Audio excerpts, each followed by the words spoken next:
ونسلم علی رسولہ الکریم اما بعد فاعوذ باللہ من الشیطان الرجیم بسم اللہ الرحمن الرحیم۔ ناظرین محترم، آج میں آپ کی خدمت میں حضور سرور کائنات، شفیع موجودات، وجہ تخلیق کائنات صلی اللہ علیہ وآلہ وسلم کے والد گرامی حضرت سیدنا عبداللہ بن عبد المطلب علیہ السلام آپ کی زندگی کا ایک خوبصورت ترین واقعہ جو کہ سیرت کی کتابوں میں ایک روشن ستارے کی مانند بلکہ ایک آفتاب و مہتاب کی طرح چمک رہا ہے، آپ کی سماعتوں کی نظر میں کرتا ہوں۔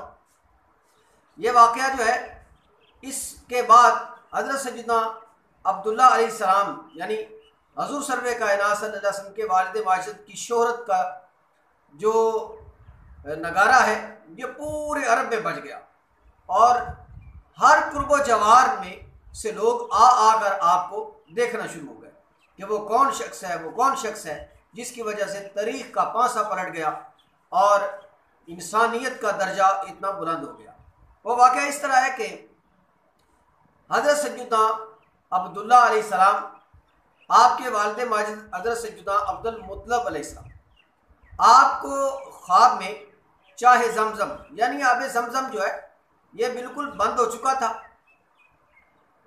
اور اس کا چشمہ جو ہے اس کو مٹی کے ساتھ برابر کر دیا گیا تھا۔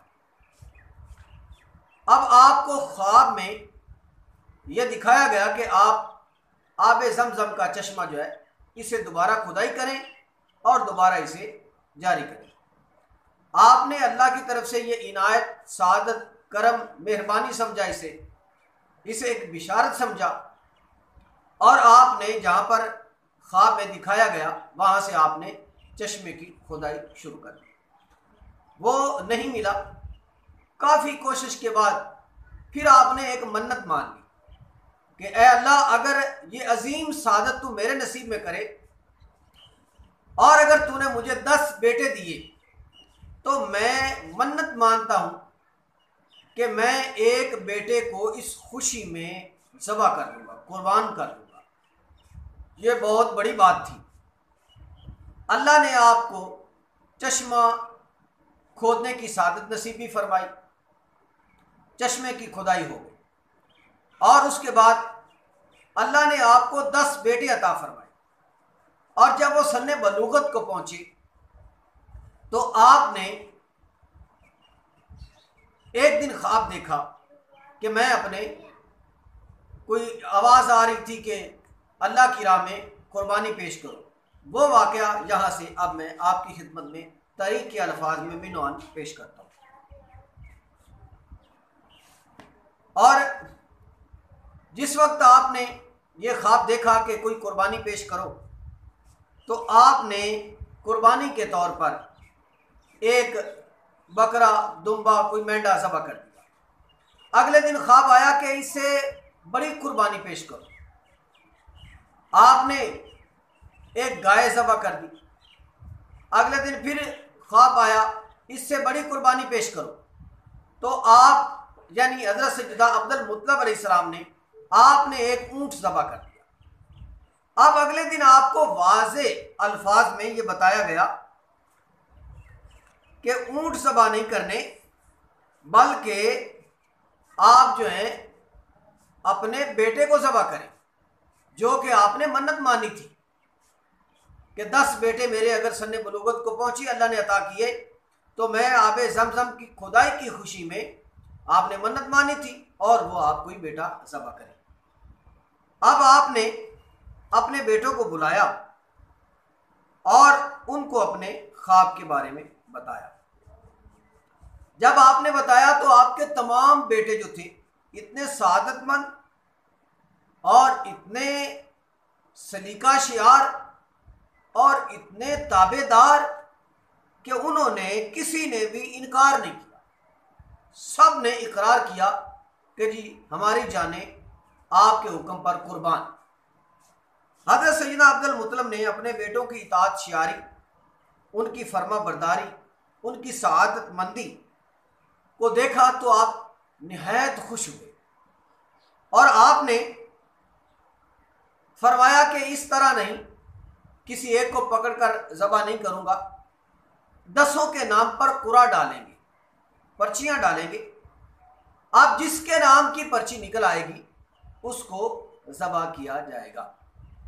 اب سب کے نام کی پرچیوں کو ڈالا گیا تو ان میں سے حضرت سیدنا عبداللہ علیہ السلام کی حضور سرور کائنات شفیع موجودات وجہ تخلیق کائنات صلی اللہ علیہ وآلہ وسلم کے والد ماجد کی نام کی پرچی نکل آئی۔ تو جناب عبد المطلب نے جب یہ دیکھا کہ حضرت عبداللہ کے نام کا قرعہ نکلا ہے تو حضرت عبداللہ جو تھے یہ نہایت حسین و جمیل اور بہادر، اور حضرت عبد المطلب کو نہایت غایت درجہ ان سے محبت تھی اور آپ کو پیارے تھے، بہت ہی محترم، بہت ہی عزیز تھے۔ تو حضرت عبد المطلب اٹھے اور حضرت عبداللہ کا ہاتھ پکڑ کر آپ کو صحن کعبہ کی طرف لے گئے۔ اب جب آپ کو صحن کعبہ کی طرف لے جا رہے تھے تو وہاں پر نا، جہاں پر چائے زمزم کا چشمہ آپ نے کھدائی کرنا تھا، وہاں پر 2 بت تھے۔ جہاں پر آپ نے چشمہ کھدائی کیا تھا وہاں 2 بت تھے، ایک کا نام تھا اصاف اور ایک کا نام تھا نائلہ، اور یہ 2 بت تھے، یہ عرب والوں کو، مکہ والوں کو بڑی عزیز تھی۔ اور یہ 2 بت کون تھے؟ یہ ایک مرد اور ایک عورت کا پتھر کا مجسمہ تھا۔ اب یہ جو پتھر کا مجسمہ تھا، یہ مرد و عورت کا، انہوں نے حریم کعبہ میں بدفعلی کی تھی، جس کی سزا میں اللہ نے ان کو پتھر کا مجسمہ بنا دیا۔ اب وہ بھی بالکل خانہ کعبہ کے قریب ہی تھے۔ اب قربان گاہ میں جب لے گئے تو ان بتوں کے قریب، چنانچہ جب حضرت عبد المطلب علیہ السلام نے اپنے لخت جگر کو، اپنے پیارے بیٹے کو، ایک ہاتھ میں تھاما ہوا ہے، ایک ہاتھ میں چھری کو پکڑا ہوا ہے، اور یوں لے کر جا رہے ہیں قربان گاہ کی طرف، جہاں پر وہ لوگ اپنی قربانیاں، اپنے نذرانے، اپنے چڑھاوے پیش کرتے تھے۔ اہل عرب جو ہیں وہ خانہ کعبہ کے پاس میں، قریب میں، قربان گاہ جس جگہ کو انہوں نے منسوب کیا ہوا تھا اور وہیں پر قربانیاں کرتے تھے، تو وہاں جا کر انہوں نے اپنے بیٹے کو کھڑا کیا۔ اب حریم کعبہ میں جو عرب لوگ تھے، سرداران، وہ دیگر لوگ، وہ آ کر حرم میں بیٹھ جاتے اور یہیں پر ٹولیاں بنا کر بیٹھے رہتے اور اپنی گپ شپ لگاتے رہتے، اکثر وہ وہیں بیٹھتے تھے۔ اچھا، جب انہوں نے دیکھا کہ جناب عبد المطلب جو ہیں وہ اپنے بیٹے کو لے کر آ رہے ہیں، ایک ہاتھ میں چھری ہے، قربان گاہ کی طرف جا رہے ہیں، تو وہ سب اپنی مجلسوں کو توڑ کر تیزی سے اٹھ کر آپ کی طرف آ گئے، اور انہوں نے آپ سے پوچھا کہ آپ یہ کیا کر رہے ہیں؟ تو جناب عبد المطلب نے ساری کہانی جو ہے وہ انہیں کہہ سنائی۔ اب وہ تمام باری باری جتنے بھی سرداران تھے وہ آ کر کہنے لگے کہ حضرت آپ ایسا مت کیجئے، آپ ایسا مت کیجئے، یہاں تک کہ جب کافی ہجوم ہو گیا، سب نے اس پر اصرار کیا کہ آپ ایسا نہ کیجئے۔ انہوں نے کہا جی میں منت مان چکا ہوں، ایسا کرنا ہوگا۔ تو اب انہوں نے بتایا آپ ایسا مت کیجئے، آپ ایسا کریں کہ اپنے بیٹے کے نام پر کچھ صدقہ خیرات کر دیں۔ آپ نہیں مانیں۔ تو ان میں سے ایک شخص نے کہا کہ آپ ایسا کریں، ایک کاہنہ ہے جس کے پاس کوئی جادو وغیرہ ہے، کوئی جن، کوئی اس طرح کی کوئی چیز ہے، اور وہ جو ہے وہ بتا دیتی ہیں جو صحیح صحیح بات ہوتی ہے، تو ہم ایسا نہ کریں کہ ہم ان کے پاس چلیں اور ان سے اس بارے میں مشورہ کر لیں، بھلا وہ کیا رائے دیتی ہیں، جو وہ رائے دیں گی ہم پھر وہ ویسا ہی کریں گے۔ انہوں نے کہا جی چلو ٹھیک ہے، ایسا کر لیتے ہیں۔ حضرت سیدنا عبد المطلب نے اور بہت سارے سرداران نے تیاری کر لی، اور جہاں وہ رہتی تھی وہ کاہنہ، وہ وہاں پر پہنچے تو پتہ چلا کہ وہ تو خیبر میں گئی ہوئی ہیں، اور وہ سارے کافروں نے کوچ کیا، خیبر کے باہر انہوں نے اپنے خیمے لگا لیے، پڑاؤ کر لیا اور وہاں پر پوچھتے ہوئے اس کے پاس پہنچ گئے۔ جب اس کے پاس پہنچے تو ان کو ساری کہانی سنائی۔ اس نے کہا جی آج تو میری ذہن میں کوئی بات نہیں آ رہی، سمجھ میں نہیں آ رہی، میں آپ کو پھر کبھی آپ آئیں تو میں آپ کو بتا دوں۔ اگلے دن آپ لوگ گئے تو اس نے بتایا کہ آپ لوگوں کے ہاں دیت کیا ہے، یعنی دیت کا مطلب ہوتا ہے کہ اگر کسی شخص کے ہاتھ سے کوئی آدمی قتل ہو گیا ہے اور اس کے ورثاء کو راضی کرنے کے لیے وہ 10 اونٹ دیت دیتے تھے۔ اب انہوں نے بتایا کہ ہم میں سے اگر کسی کے ہاتھ سے کوئی قتل ہو جائے تو ہم اس کی دیت میں 10 اونٹ دیتے ہیں۔ تو انہوں نے کہا کہ آپ ایسا کریں کہ اپنے بیٹے کے نام پر 10 اونٹوں کی دیت رکھیں، یعنی ایک طرف آپ 10 اونٹ کھڑے کر دیں، پرچی پر لکھیں، اور ایک طرف اپنے بیٹے کو کھڑا کر لیں اور پرچی پر ان دونوں کے نام لکھیں، اور پرچیوں میں سے کوئی ایک پرچی اٹھائیے، اگر آپ کے بیٹے کی نام کی نکلے تو 10 اور اونٹ بڑھا دیجیے، اور اگر اونٹوں پر پرچی نکل آئے تو ان کو ذبح کر کے بانٹ دیجیے۔ اور ان کو مشورہ بہت پسند آیا، لہذا جناب عبد المطلب کا قافلہ واپس مکہ کی طرف روانہ ہوا۔ اچھا جب وہاں پہنچے تو انہوں نے 10 اونٹ ایک جانب رکھے، کھڑے کر دیے قربان گاہ میں، اور اونٹوں کا نام پرچی پر لکھ دیا۔ آپ دوسری جانب جناب عبداللہ کو کھڑا کر دیا، ان کا نام ایک پرچی پر لکھ دیا اور پرچی کو مکس کیا اور اٹھوایا۔ تو اتفاقاً لوگ یہ قرآن ڈال رہے تھے اور جناب عبد المطلب جو تھے انہوں نے سر سجدے میں رکھا ہوا ہے اور اللہ کی جناب میں رو رو کر اپنے بیٹے کی سلامتی کے لیے التجائیں کر رہے ہیں اور اللہ کی بارگاہ میں التماس کر رہے ہیں کہ مولا تو راضی ہو جا، میری قربانی کو قبول فرما لے اور مجھ سے دیت قبول کر لے۔ لہٰذا وہ مناجات میں مشغول تھے اور لوگ جو ہیں وہ قرآن ڈال رہے تھے۔ خدا کی قدرت دیکھیے، قرآن جو ہے وہ جناب عبد المطلب کے نام کی، اور پھر 10 اونٹ اور ملا کر پھر قرآن ڈالی، پھر بھی ان کے نام کی، پھر 10 اور، پھر 10 اور، یہاں تک کہ ایک طرف 100 اونٹ ہو گئے اور ایک طرف جناب عبداللہ۔ اب جب پرچی ڈالی گئی تو اللہ کی مرضی 100 اونٹ جب ہوئے تو قرآن جو ہے، پرچی جو ہے، نام جو ہے وہ اونٹوں کے نام پر نکل آیا۔ اب لوگ خوش ہو گئے، انہوں نے احتیاطاً ایک مرتبہ پھر قرآن اندازی کی تو اونٹوں پر نکلی۔ آپ دوڑ کر جناب عبداللہ کے پاس، عبد المطلب کے پاس گئے اور کہنے لگے کہ بس کیجئے، آپ کی دعاؤں کو آپ کے رب نے قبول کر لیا، آپ کی مناجات قبول ہو گئیں اور اس طرح پرچی نکل آئی۔ اب انہوں نے کہا ایسا نہیں، میں 3 مرتبہ قرآن ڈالوں گا، میں دیکھنا چاہتا ہوں کہ واقعتاً میرا رب مجھ سے راضی ہو گیا ہے۔ اچھا اب انہوں نے پھر 3 مرتبہ قرآن ڈالی تو پرچی جو ہے وہ اونٹوں کے نام کی نکلی۔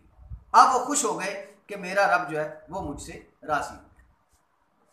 اب انہوں نے یہ اونٹ ذبح کیے، ذبح کرنے کے بعد ان کو لوگوں کو دیا، باہر رکھ دیا، جانوروں کو، کسی کو منع نہیں کیا گیا۔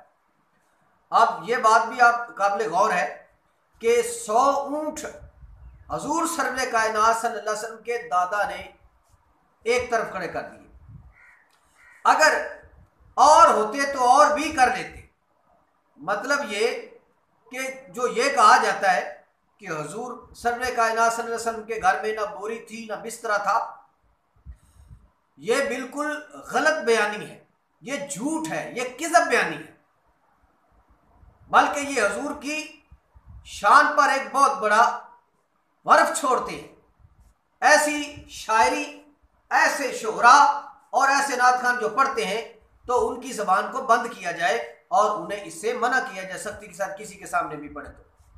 ہاں، حضور سرور کائنات صلی اللہ علیہ وسلم کے پاس گھر میں بوری بسترے والی بات نہیں، آپ خود عاجزی پسند تھے اور آپ خود جو ہے وہ زمین پر لیٹنے کو پسند فرماتے تھے۔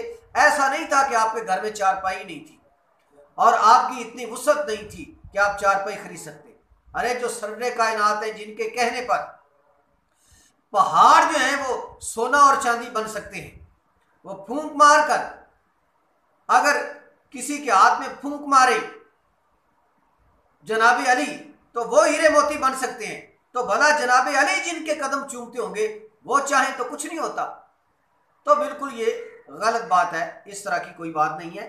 آپ اتنے جو آپ کو آپ کی غربت دکھائی جاتی ہے یا آپ کی غربت سنائی جاتی ہے، ایسا نہیں تھا۔ آپ مکے کے سرداران کے بیٹے تھے اور کعبہ کے متولیوں کے گھر میں جناب رسالت مآب صلی اللہ علیہ وسلم کی ولادت باثار ہوئی۔ اچھا، وہ اونٹ اس طرح ذبح کر دیے گئے۔ اس واقعہ کے بعد جناب عبداللہ کی بڑی شہرت ہو گئی، لوگ دور دور سے آپ کو دیکھنے آتے۔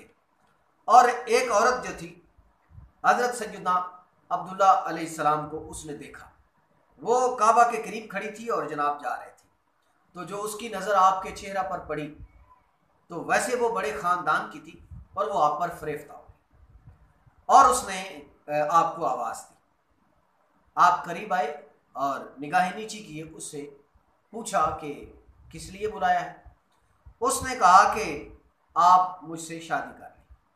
تو جناب عبداللہ نے فرمایا کہ یہ فیصلہ میں نہیں کر سکتا، یہ میرے بڑے کریں گے۔ اب اس نے کہا کہ میں اتنا انتظار نہیں کر سکتی، اگر آپ میرے ساتھ صرف ایک رات گزار لیں تو میں آپ کو 100 اونٹ پیش کرتی ایک رات گزارنے کے۔ جناب عبدالمطلب علیہ السلام آپ نے اس کی پیشکش کو یوں ٹھوکر ماری پاؤں سے اور اپنی عزت اور ناموس کا جھنڈا گاڑے چلے گئے۔ اس طرح اور بھی بہت ساری خواتین آپ کے پیچھے پڑ گئی، تو آپ کی شادی ہو گئی۔ جب شادی ہوئی، یہ واقعہ الگ ہے، بات طویل ہو جائے گی، انشاءاللہ اگلے سیشن میں یہ بات میں پیش کروں گا آپ کی شادی کیسے ہوئی۔ آپ کی شادی سیدہ آمنہ سلام اللہ علیہ سے ہو گئی۔ جب آپ نے شب زفاف گزاری اور صبح وہیں سے گزر ہوا تو جو خواتین آپ کی راہ میں کھڑی رہتی تھیں، وہ خواتین جو ہیں انہوں نے آپ کو دیکھا تو وہ اپنے کاموں میں لگ گئیں، آپ پر توجہ نہیں دی۔ آپ خود ان کے قریب گئے اور آپ نے پوچھا کہ کیا بات ہے، کل تک تو آپ میری صورت دیکھنے کے انتظار میں کھڑی رہتی تھی، آج میں گزر رہا ہوں تو تم لوگوں نے توجہ نہیں دی، وجہ؟ انہوں نے کہا جی وجہ یہ ہے، ہم کوئی بدکارہ عورت نہیں ہیں جو آپ کی راہ میں کھڑی رہتی تھی اور چاہتی تھی کہ ہمارے ساتھ بدکاری کی جائے، ہم خاندان والی ہیں، عزت و ناموس والی ہیں۔ تو آپ نے پوچھا پھر یوں کیوں کرتی تھی؟ وہ کہتی تھی کہ آپ کی ماتھے پر، آپ کی پیشانی پر ایسا کوئی نور تھا جو ہمارا دل چاہتا تھا کہ یہ نور ہمارے رحموں میں منتقل ہو جائے، مگر آج وہ آپ کے چہرے پر وہ نور نہیں ہے، کیونکہ وہ نور سجدہ کائنات سیدہ آمنہ سلام اللہ علیہ آپ کے شک میں عطر میں منتقل ہو چکا تھا۔ تو لہٰذا یہ حضور سرور کائنات صلی اللہ علیہ وآلہ وسلم کے والد ماجد کا ایک عظیم واقعہ ہے جو میں نے آپ کی سماعتوں کی نظر کیا۔ انشاءاللہ موقع پر موقع آگے اگلا حصہ جو ہے وہ جناب عبدالمطلب علیہ السلام کے بارے میں، جناب حضرت سیدنا عبداللہ کے بارے میں اور سیدہ آمنہ سلام اللہ علیہ کے بارے میں انشاءاللہ پیش کیا جائے گا۔ اللہ تعالی ہمیں توفیق رفیق عطا فرمائے، آمین بجاہ نبی کریم صلی اللہ علیہ وآلہ وسلم۔